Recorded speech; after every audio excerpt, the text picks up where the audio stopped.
Hi, my name is Karen Gainey from the University of Sydney, Australia, and I'm pleased to present my poster on what instructions are available to health researchers for writing lay summaries, a scoping review. So some background on the topic. A lay summary is a brief summary that has been written for members of the public and an interested audience, rather than for specialists.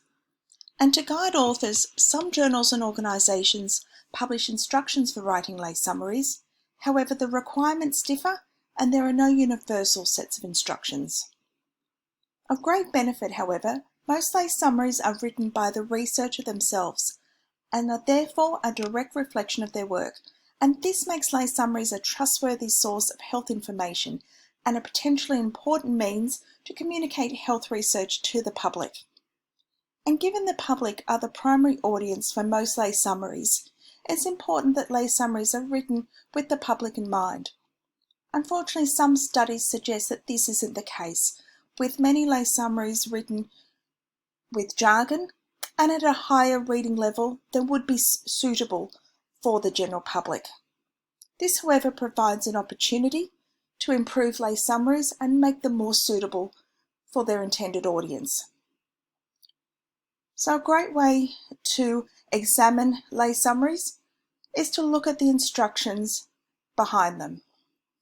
So the aim of our study was to collect information on lay summary writing instructions from journals, health professional and medical associations, funders and advocacy groups.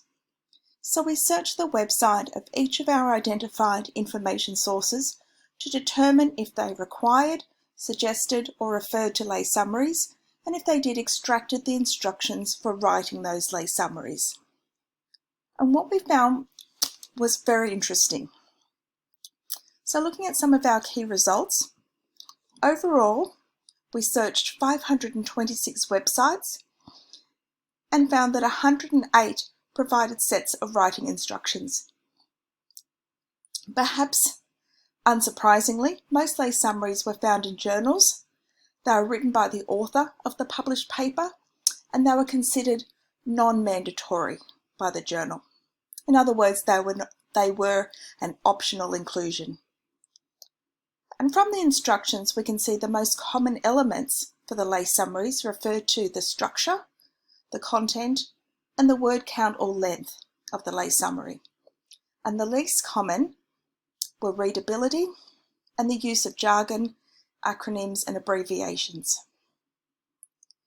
We found 33 distinct labels used for lay summaries, and of interest, the term lay summary itself wasn't one of the most common. In over 60% of the instructions, the target audience for the lay summary wasn't specified.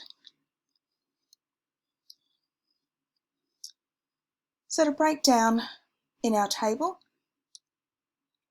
as you can see, by far the majority of the lay summaries or instructions came from journals, with very few coming from professional and medical associations or consumer groups.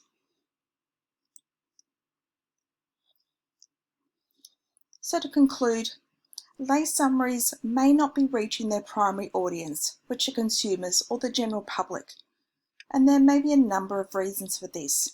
As we saw, some of the least common elements were readability and the use of jargon, acronyms or abbreviations, which does fit in with research from other groups, that lay summaries are written with jargon, acronyms or abbreviations or at an unsuitable reading level.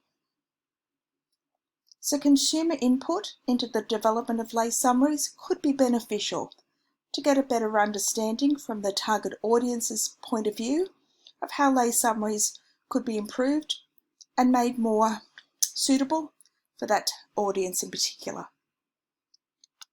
So thank you very much, and I hope you've enjoyed this presentation.